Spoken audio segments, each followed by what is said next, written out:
اسی تناظر میں آپ بات کرتے ہیں کہ 300 سال جس میں وہ سوئے رہے اور 3 پہر جس کا ذکر ابھی جیسے بتایا کہ تفسیر القرآن کے حوالے سے جس کو کوٹ کیا گیا ہے کہ وہ 3 پہر سوئے تھے. ان کی گفتگو سے پتہ چلتا ہے کہ غار کے اندر جو 300 سال انہوں نے ان کا وہاں سوئے رہے، ان کے کپڑوں میں، ان کے ناخنوں میں کوئی خاص زیادہ تبدیلی نہیں ہو سکی تھی. اچھا اب اس کی کیا کیا ممکنات ہو سکتی ہیں؟ اچھا اب اس سلسلے میں سورہ حج کی آیت نمبر 47 کے ترجمے کی جانب میں آپ کو لے کے جانا چاہوں گا، جس میں اللہ تعالیٰ فرماتا ہے کہ اور بے شک آپ کے رب کے نزدیک آخرت کا ایک دن تمہاری گنتی کے مطابق دنیا کے 1000 سال کی طرح ہے.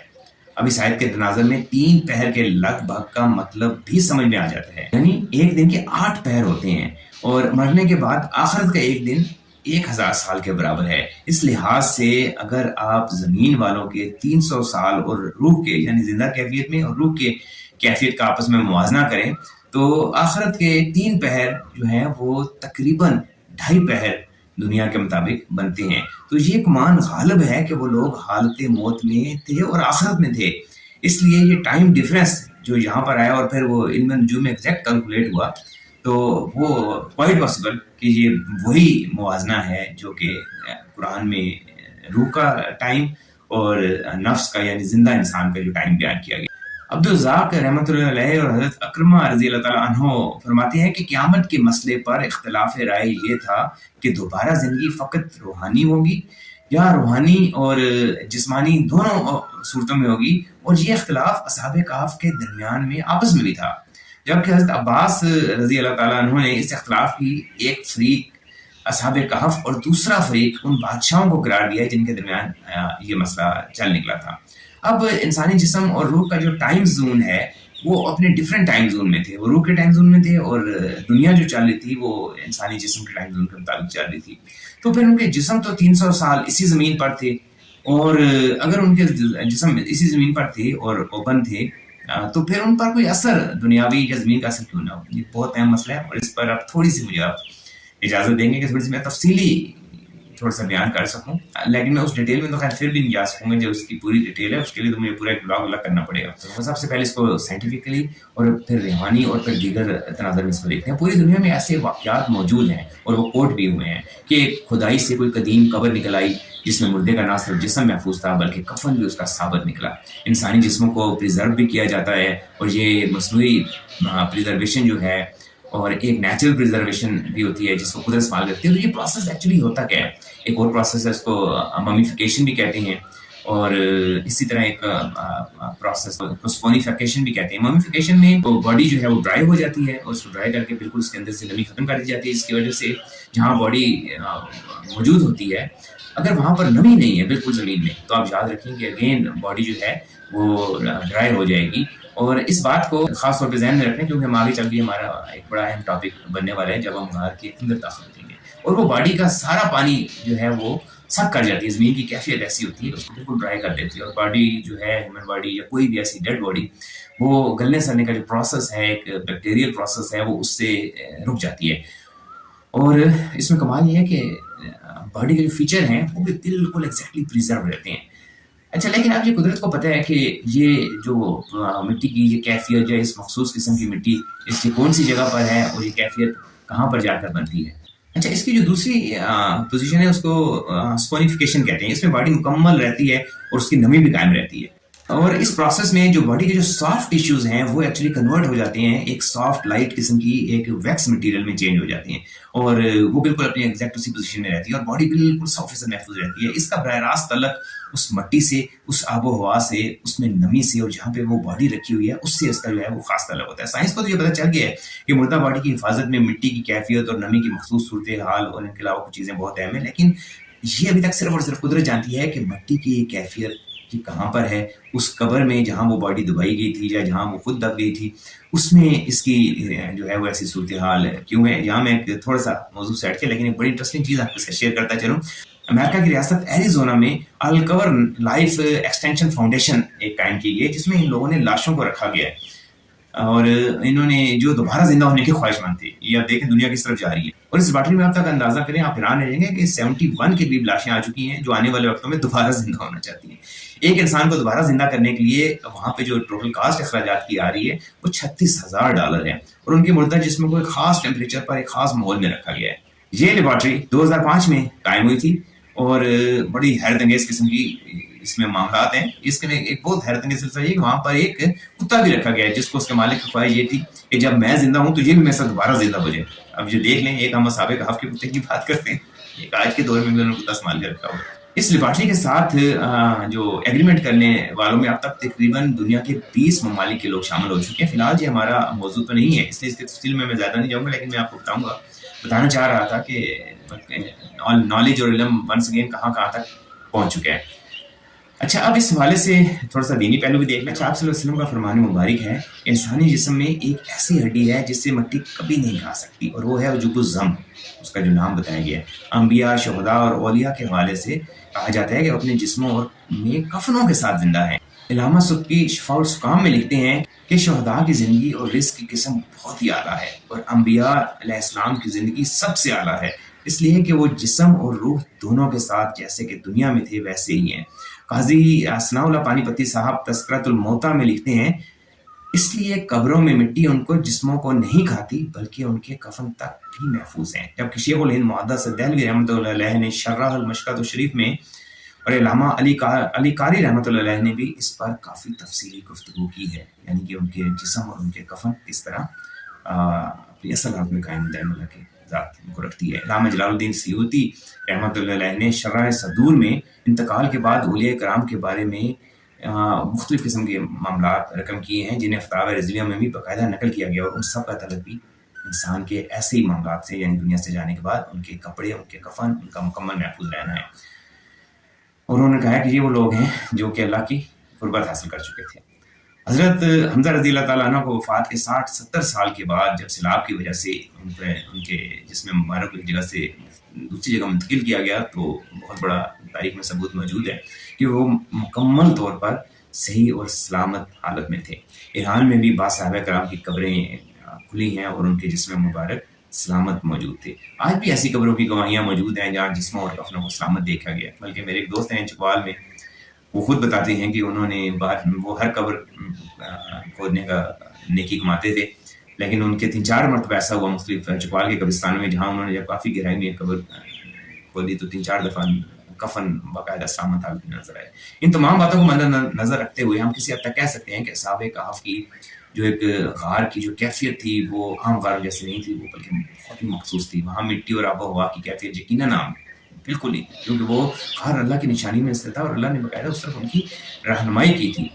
اس غار کی مٹی کی خاص کیفیت اور ماحول میں نمی کے تناسب نے چیزوں کو کرنے سہنے کے عمل کو روک دیا تھا. اس بات میں خاصا اختلاف ہے کہ اصحاب کہف وفات پا گئے یا بھی زندہ ہیں. اچھا, میرے خیال میں اس اختلاف کی وجہ بھی شاید بالکل عین ممکن ہے کہ یہی بنی ہو کہ وہ موت کے بعد جب دوبارہ زندہ کر دیے گئے تو اس میں اب ایک موت تو ان کی ہو گئی, تو دوسری موت جو ہے اس کا اس طرح کی ذکر نہیں ہے کہ ایک دفعہ مرتے کے بعد زندہ کر دیا گیا پھر قیامت اور جو معاملات ہونے ہیں.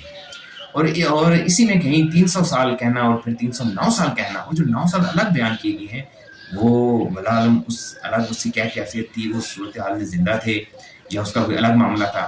تو خیر, جب ہمارا سفر غار کے اندر شروع ہوگا, جب ہم غار میں اتر کر نیچے جائیں گے, آپ نے یہ ساری معلومات جن کو خاص طور پر میں کہہ رہا ہوں کہ آپ نے یاد رکھنی ہے, وہ آپ کو ضرور یاد ہونی چاہیے, آپ کے یہ بہت اہم ہے. اب ہم اصحاب کہف کی تعداد کے بارے سے بھی تھوڑی سی گفتگو کر لیں. یاد رکھیں کہ جس طرح اصحاب کہف کی غار کے حوالے سے دھوپ کی کیفیت کو بہت اہم کہا گیا, اسی طرح میرے خیال میں غار تک پہنچنے کے لیے اور غار کو پہچاننے کے لیے ان کی جو تعداد والا معاملہ ہے وہ بہت اہم ہے, بہت ہی اہم ہے, اور وہ بہت بڑی نشانی ہے. یہ آپ کو بھی آگے جا کے اندازہ بھی ہوگا. اچھا, ایک قدم آگے چلتے ہیں. قرآن کریم کے الفاظ ہیں, اب جھگڑا کرنے والے کہیں گے وہ 3 ہیں اور چوتھا ان کا کتا. بعض کہیں گے کہ وہ 5 ہیں اور چھٹا ان کا کتا. یہ اندھیرے میں تیر چلانے جیسی بات ہے. اور کچھ کہیں گے کہ وہ 7 تھے اور 8واں ان کا کتا. آپ فرما دیجئے میرے رب کو ان کی تعداد خوب معلوم ہے, بندوں میں انہیں صرف تھوڑے ہی افراد جانتے ہیں. جی, یعنی کچھ کے مطابق وہ 3 تھے, کچھ کے مطابق 5 تھے اور بعض کے مطابق وہ 7 تھے. اب ذرا اس آیت پر غور کریں کہ اس کو اس طرح نہیں کہا گیا ہے کہ وہ جھوٹ بول رہے ہیں. میں نے باقی تفاسیر بلکہ درجنوں تفاسیر دیکھی ہیں, تو اس میں ایسے نہیں کہا گیا کہ وہ لوگ جھوٹ بول رہے ہیں. اور یہ کہیں اس لفظ کو اندھیرے میں تیر چلانے والی بات کہا گیا ہے, کسی کو اس سے بے مقصد کہا گیا ہے, کسی کو اس کو جو ہے وہ اٹکل بچوں کا لفظ استعمال کیا گیا ہے. اور قرآن نے بھی ان کو جھوٹا نہیں کہا ہے, نہ کسی ترجمے میں آیا ہے, بلکہ اللہ تعالیٰ نے ان کو جن الفاظ میں کیا اس میں اندازہ آپ کہہ سکتے ہیں, اندازہ لگانے والی بات ہے. تو پھر یہ غلط فہمی کا شکار کیوں تھے لوگ؟ اگر جھوٹ نہیں تھا تو پھر وہ غلط فہمی کا شکار تھے. بڑی کامن سی بات ہے, تو غلط فہمی کیوں ہوئی؟ اور یہ بہت اہم ٹاپک ہے غار کو پہچاننے میں. تو یہ بھی ممکن ہو سکتا ہے کہ غار ایک کشادہ حال ہے, وہ غار کے ایک سرے پر سو رہے ہیں, اور غار میں ایک اب سے جو ہے وہ بہت اہم ترین, اب تک کی ساری گفتگو میں سب سے اہم ترین بات آپ سے شیئر کرنے جا رہا ہوں, اور آگے اس کا ذکر بھی آئے گا, کہ آپ ایک لمحے کے لیے سوچیں کہ غار کے 2 مختلف سوراخ تھے, اور 2 مختلف سوراخوں کے پاس وہ مختلف جگہوں پر سو رہے تھے. اور یعنی ان دونوں سوراخوں کے پاس ان کی سونے کی جگہ تھی, ان کے کچھ تھڑے تھے. اور ایک سوراخ وہ تھا جس طرف کتا پاؤں پھیلا کے بیٹھا ہوا تھا, کتا غار کے دھانے پہ بیٹھا ہوا, اس لفظ استعمال کیے گئے. اور اب وہاں پہ 2 سوراخ تھے, تو ایک جو تھڑا ہے اس پر 3 لوگ سو رہے تھے. جہاں 3 سو رہے تھے وہاں سے کسی نے ان کو گزرتے ہوئے دیکھا, یا جب وہ دہشت زدہ ہو کے واپس پلٹا تو 3 والے نے جا کے بتایا کہ وہ 3 تھے اور چوتھا ان کا کتا. اور اب دوسرا سوراخ جس کا آگے ذکر بھی آئے گا, اور آپ حیران رہ جائیں گے کہ کتنا ہی میرے رب کا عجیب معاملہ ہے, سبحان اللہ.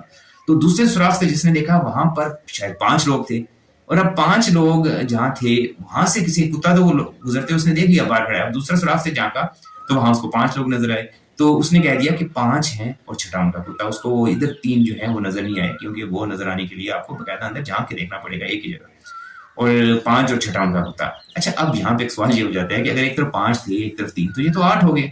تو زیادہ تر کا اتفاق جو ہے وہ تو 7 کے اوپر ہے, تو پھر یہ 8 والا معاملہ کیسے ہے؟ تو اب ہماری اس ساری کہانی کا, اس ساری بات کا, اس سارے اندازے کا وزن تو ختم ہو گیا. لیکن ذرا ٹھہریے, اور یہاں پر میں آپ کے ساتھ حضرت علی رضی اللہ تعالیٰ عنہ کے حوالے سے ایک بہت ہی اہم چیز آپ کے ساتھ شیئر کرنے جا رہا ہوں. فرمان ہے اصحاب کہف کے معاملے میں کہ جب وہ اپنی غار کی طرف جا رہے تھے, تو ایک تو ہم نے ویری کامنلی ہم سنا ہوا ہے کہ ایک کتا ان کے ساتھ ہو لیا تھا. ایک چرواہا جو اپنی وہاں پر بھیڑ بکریاں چرا رہا تھا وہ بھی ان کے ساتھ شامل ہو گیا تھا, جس کا نام حضرت علی نے کشفیت بتایا ہے.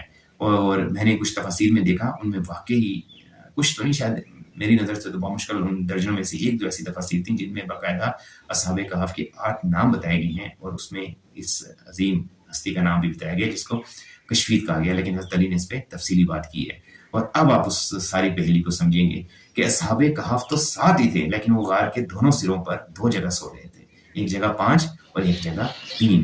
تو اب یہاں پہ اگر آپ اسی چیز کو سوچیں تو اصحاب کہف جو اللہ تعالیٰ کے اس بت پرستی کے خلاف جس جہاد میں کھڑے ہوئے اور تنہا, وہ تو 7 ہی تھے. 8واں جو ہے وہ اصحاب کہف میں اس طرح شامل نہیں تھا ان لوگوں میں, لیکن ان کی محبت میں ان کا جاننے والا جو بھی تھا ان کے ساتھ ضرور ہو گیا تھا. تو اس لیے کہا گیا کہ اندھیرے میں تیر چلایا ہو جائے. تو وہ ایگزیکٹلی 8 بندوں کے نام ہمیں کچھ تفاسیر میں اور کچھ بہت قدیم کتابوں میں ملتے ہیں, اور یہ جو چیز ہے یہ غار تک پہنچنے میں اتنی اہم ثابت ہونے والی ہے کہ جب آپ غار میں پہنچیں گے تو آپ اس کا اندازہ ہو سکے گا. اسی تناظر میں جو ہمیں 1-2 جگہ پہ اصحاب کہف کے جو نام مبارک بتائے گئے ہیں, ان میں مرتونس, ذونواسس, میکسمینیا, یملیخا, بینونس, سارینونس, تنونس, یہ 7 اصحاب کہف بتائے گئے ہیں. اور جو چرواہے کا نام بتایا گیا ہے وہ کشفیت, جیسے میں نے پہلے بھی بیان کیا ہے, اور ان کے کتے کا نام قطمیر بیان فرمایا گیا ہے. بہرحال میں اسٹارٹ میں بھی یہ بات بیان کر چکا ہوں, یہاں پہ مزید کھل کے بیان کر دیتا ہوں کہ اس کا اصل علم صرف اور صرف سچ, حقیقت, علم صرف اور صرف اللہ کے پاس ہے. تو ہم ایک اندازہ بیان کر رہے ہیں اس ایک سوچ کے مطابق, اور اس غار کو سامنے رکھتے ہیں. اور پھر اللہ نے خیر فرمایا تو ہے کہ بہت کم لوگوں کو اس کا علم ہے. تو اب ہم مختصر دیکھیں گے کہ اصحاب کہف تھے کون, اور اس وقت ان کے حالات کیا پیش آئے, ان کے اس علاقے کا محل وقوع کیا تھا. یہ بہت اہم ہے, ہمارے غار کے سفر میں یہ بھی بہت اہم ہے. اچھا, ایک تو ان کے حوالے سے کامن چیز پتہ چلتی ہے کہ یہ نوجوان تھے, صحت مند تھے. بعض جگہ ان کے لیے لفظ ہٹے کٹے کا بھی کچھ تفاسیر میں استعمال ہوا ہے کہ طاقت پر اور صحت مند لوگ تھے. تفسیر عثمانی کے مطابق ان کے مذہب کے حوالے سے کسی حد تک اختلاف ہے. بعض کے مطابق یہ نصرانی تھے. اب ابن کثیر میں ہے کہ یہ حضرت عیسیٰ علیہ السلام سے قبل کا قصہ ہے. اور اسی طرح حضرت شاہ عبد القادر جیلانی رحمۃ اللہ علیہ کے حوالے سے ہے کہ یہ بادشاہ کے معمولی نوکروں کے بیٹے تھے اور دل سے بت پرستی سے نفرت کرتے تھے. علامہ جلال الدین محلی رحمۃ اللہ علیہ اور علامہ جلال الدین سیوطی رحمۃ اللہ علیہ کے شرح میں جو ہے حضرت مولانا محمد نعیم دیوبندی لکھتے ہیں کہ یہ چند ہٹے کٹے نوجوان تھے اور انہوں نے یہ ترجمہ لفظ فیجا کا کیا ہے. تفسیر الحسنات میں ہے کہ حضرت علی کرم اللہ وجہ کے حوالے سے کہ یہ بادشاہ کے دائیں بائیں کے خاص لوگ تھے. اس موضوع کی وسعت اتنی بڑی ہے، یقین کریں کہ اس پر درجنوں قسطوار سلسلے چلائے جا سکتے ہیں، اور میری مجبوری اگین وہی ہے کہ مجھے اس کو سر کرنا ہے، لیکن منیمم چیزیں اگر میں اسکپ نہیں کر سکتا ہوں. ابو حیان رحمۃ اللہ علیہ کے مطابق تفسیر البحر المحیط میں انہوں نے فرمایا کہ ان حضرات کے قصے میں راویوں کا سخت اختلاف ہے. اب آپ اندازہ کریں. اچھا، یہ جو مشہور قصہ ہے یہ ایک مشہور تاریخ دان گزرا ہے ایڈورڈ گیون کی، اس کی کتاب تھی، پوری دنیا میں کوٹ بھی کی جاتی ہے اور بڑی مشہور کتاب ہے، the decline and the fall of the Roman empire. اس کی تیسری جلد کے صفحہ 340 سے لے کر 343 تک آپ کو ایک واقعہ ملتا ہے سیون سلیپرز کے نام سے. اور اس قصے کا ذکر چونکہ قدیم رومن لٹریچر میں بھی تھا اور یہودی شاید کسی حد تک آگاہ تھے، تبھی انہوں نے یہ سوال بھی پوچھا تھا، اس لیے بطور انہوں نے اس کو ایک ایز اے امتحان سمجھا تھا اور آپ صلی اللہ علیہ وسلم سے اس کو پوچھا. یہ واقعہ سب سے پہلے جو شام کے ایک مشہور بشپ ہیں جیمس روج، ان کے جو مواز تھے ان سے ملتا ہے، جس نے 474 عیسوی میں یہ مواز لکھے تھے اور اس نے 521 عیسوی میں اس نے وفات پائی تھی. اور ان کا جو پہلی دفعہ ان خطوط کا یا مواز کا جو پہلی دفعہ جو ترجمہ ہوا تھا وہ کہیں جا کر 6 صدی عیسوی کے، وہ بھی بالکل آخر میں، اور پہلا ترجمہ بھی اس کا لاطینی زبان میں ہوا تھا. اور اہل کتاب کے علماء کے پاس اصحاب کہف کے واقعے سے متعلق جو پہلی تحریری دستاویز ملتی ہے وہ بشپ جیمس کے جو اس کے ہیں خطوط کہہ لیں یا اس کے جو واز تھے انہی کے حوالے سے ملتی ہے، اور اس کے علاوہ کوئی نہیں ملتی. عرب میں اس قصے کے اصل راوی بھی شام ہی کے نبطی تھے جہاں، اور اب وہ شام کی کیفیات اور وہ ان کی روایت سے کیا معاملات تھے، اگین ایک لمبا ٹاپک ہے یہاں پہ ڈسکس کرنا میرے لیے مشکل ہے. اچھا، اس کے علاوہ تفسیر مظہری میں اس قصے کی دیگر روایات بھی جو ہیں کچھ جگہ سے نقل کی گئی ہیں. اب ہم اس میں تھوڑا سا ایک قدم آگے چلتے ہیں. تو یہ واقعہ کہاں ہوا اور اس کی کیا بیک گراؤنڈ ہے، تو میں اگین بتانا چلوں کہ اس میں بھی بہت زیادہ اختلاف موجود ہے. زیادہ تر کے مطابق یہ واقعہ ایشیائے کوچک کے شہر افسوس، جسے ترتوس بھی کہا جاتا ہے، وہاں کا ہے. انسائکلوپیڈیا بریٹینیکا کے مطابق یہ روم کے جو بادشاہ دقیانوس تھا ایک، اس سے متعلق ہے، اور یہ 248 عیسوی کا ہے. اور اس نے ایک سمجھے کمر باندھ لی تھی کہ عیسائیت کو پوری روئے زمین سے ختم کرنا ہے، اور اس نے عیسائیوں کا بے تحاشا قتل عام کیا تھا. اچھا، ایشیا کوچک جو ہے، جس کو ایشیا کوچک کہا جاتا ہے، وہ موجودہ ترکی ہے جو کہ رومن امپائر کے اس وقت زیر تسلط تھا، اور انہی کا ایک بادشاہ تھا جس کو کہ ڈیسیس کہا جاتا تھا. ڈیسیس کو پھر جو ہے دقیانوس آپ ایران میں اور عرب میں کچھ علاقوں میں اور اس کو کنورٹ ہوا. اچھا، دقیانوس کی کچھ چیزیں جو ہمیں پتہ چلتی ہیں اس میں ایک یہ بھی نظر آتا ہے کہ وہ عیسائیت کے خاتمے پہ اس قدر اس نے وہ بے چین رہتا تھا کہ وہ اس کے لیے ہزاروں کلومیٹر کا اپنی جو اس کا مین پایا تخت تھا وہاں سے نکل کے وہ ہزاروں کلومیٹر کا سفر کرتا تھا.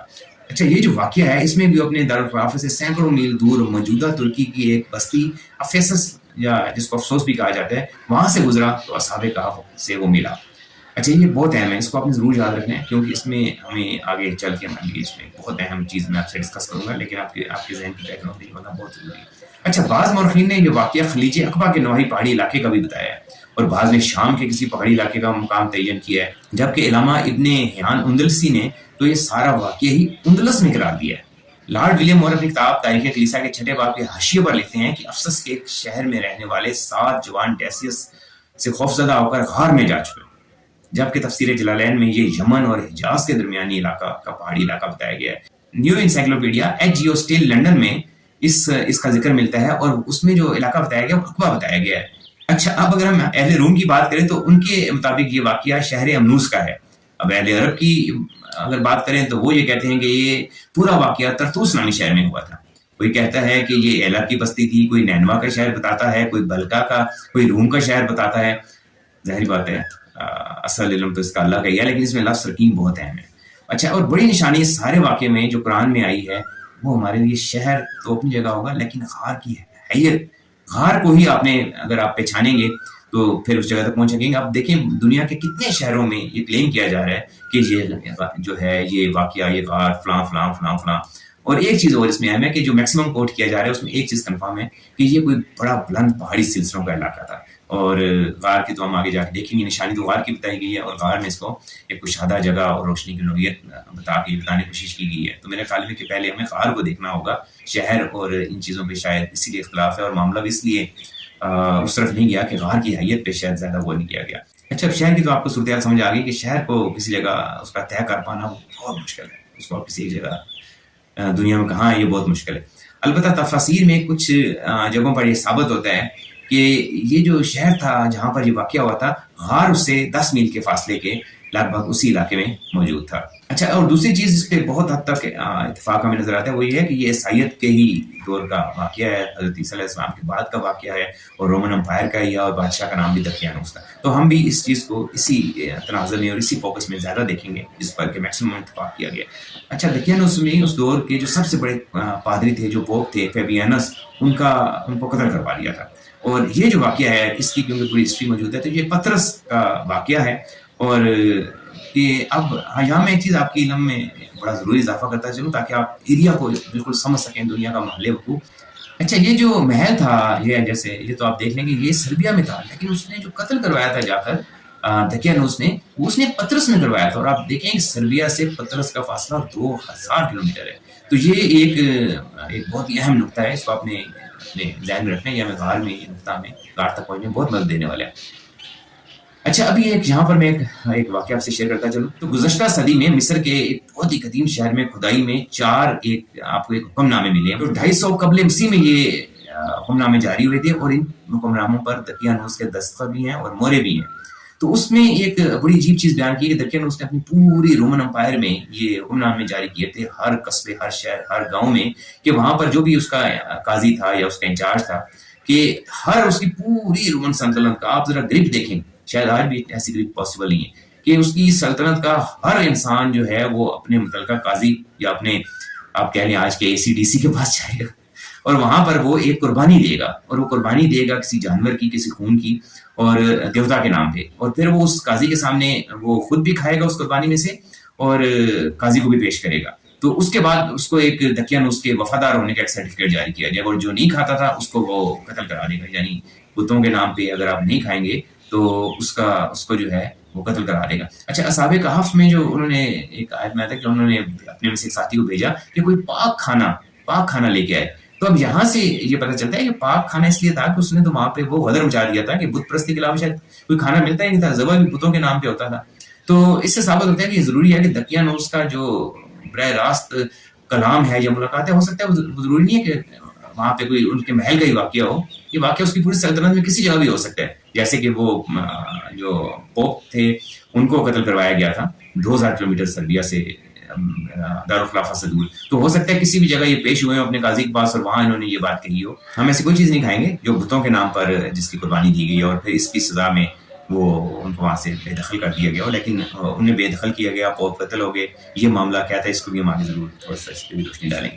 اچھا، یہاں میں ایک چیز آپ کو بتاتا چلوں بہت ہی اہم ہے کہ رومن امپائر کتنی بڑی سلطنت تھی. آپ حیران ہو جائیں گے کہ اس سلطنت میں آج کی دنیا کے 46 ممالک شامل تھے. اچھا، دقیانوس کے اتنی بڑی اس رومن امپائر میں بے تحاشا پوجا کی جاتی تھی، بڑے بھرپور طریقے سے بت پرستی کی پوجا ہوتی تھی، وہ سرکاری مذہب کے طور پہ تھا. تو جس دیوی کے مندر کی جو پوری امپائر کی سطح پہ جس کی پوجا کی جاتی تھی وہ ڈائنا دیوی تھی. اور یہ بھی کہا جاتا ہے کہ جو اصحاب کہف کے قریب کا علاقہ تھا، یعنی جو ان کی غار سے جیسے 6 میل کہا گیا ہے، 10 میل کہا گیا ہے، جہاں بھی یہ بڑا شہر تھا، وہاں پہ بھی بت پرستی کا کوئی بہت بڑا بت قدا تھا، اور اسی مندر کے گرد و نواح میں جو ہے یہ رہا کرتے تھے. اچھا، یہاں پہ یہ بتا دوں کہ اس کو جو ہے شکار کی دیوی بھی کہا جاتا تھا، پاک دامنی کی دیوی بھی. اور اس دیوی کا جیسے مختلف دیوتاؤں کا تعلق مختلف چیزوں سے ہوتا ہے، تو اس دیوی کا جو تعلق بتایا گیا ہے وہ موسیقی سے اس کا تعلق کافی زیادہ جوڑا جاتا ہے. اور یہ موسیقی کا جو تعلق ہے اس کو آپ نے ذہن میں رکھنا ہے، آگے چل کر یہ بہت اہم ہونے والا ہے ہمارے اس غار کے حوالے سے. اچھا، غار کے قریب پہنچنے کی رفتار ہماری جو ہے وہ خاصی تیز ہو چکی ہے، اور اب میں آہستہ آہستہ آپ یوں سمجھیں کہ ہمارا آدھے سے زیادہ سفر جو ہے وہ گزر چکا ہے. اچھا، جو رومن امپائر ہے اس کی تھوڑا سا میں بیان کرتا چلوں، اس کی ابتدا اور اس کے مختصر سے حالات ہیں، کیونکہ وہ ہماری جو غار ہے اس کے حوالے سے وہ خاصے اہم ہیں.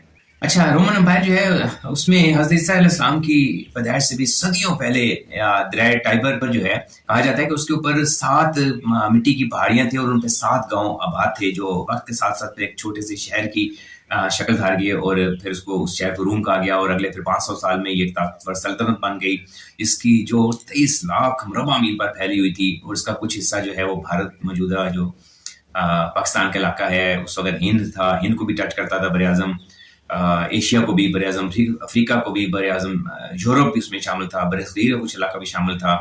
اور جس شخص نے بنیادی طور پہ یہ روم کی اتنی بڑی سلطنت رومن امپائر تو خیر بعد میں بنی، لیکن جس نے کہا جاتا ہے جس نے رومن امپائر کی بنیاد رکھ دی تھی وہ اسکندر اعظم تھا. جو قدیم یونانی سلطنت تھی، مقدونیہ کا جو بادشاہ تھا وہ فلپ دوم جو تھا 336 قبل مسیح میں وہ فوت ہو گیا تھا. وہ اسکندر اعظم کا والد تھا اور اسکندر اعظم جو ہے وہ 20 سال کی عمر میں وہ سلطنت میں بیٹھا تھا اور 20 سے 30 سال کی عمر میں اس کی سلطنت پوری دنیا پہ پھیلتی ہندوستان تک آ گئی تھی.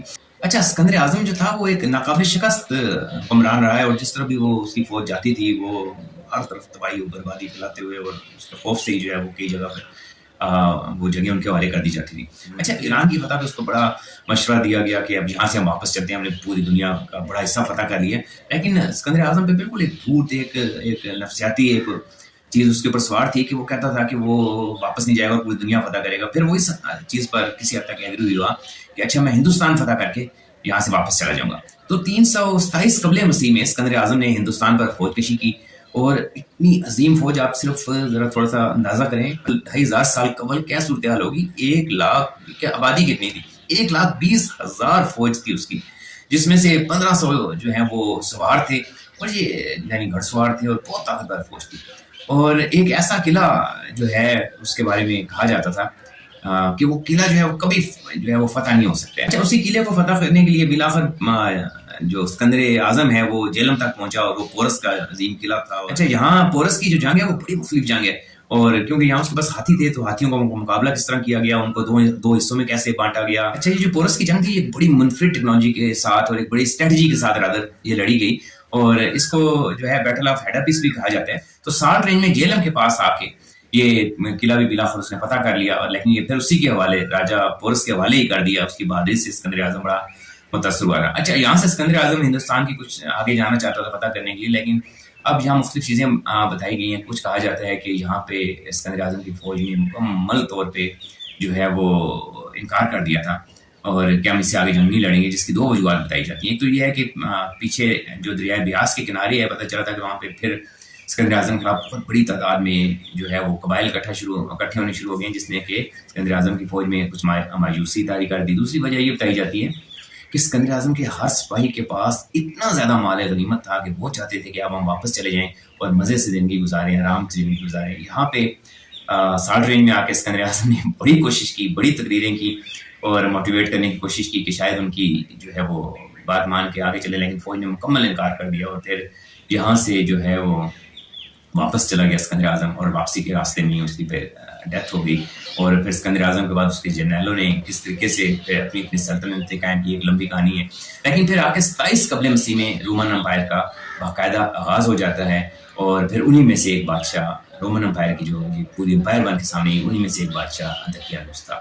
تو یہ تھوڑا سا پس منظر سالٹ رینج کے حوالے سے بتانا بہت ضروری تھا. یہ آگے ہمیں بہت اہم ہے ہمارے لیے کار کے اندر جانے کے لیے، ورنہ پھر شاید میں ان کے جو تانے بانے ہیں کڑیاں وہ شاید میں ملا نہیں پاتا.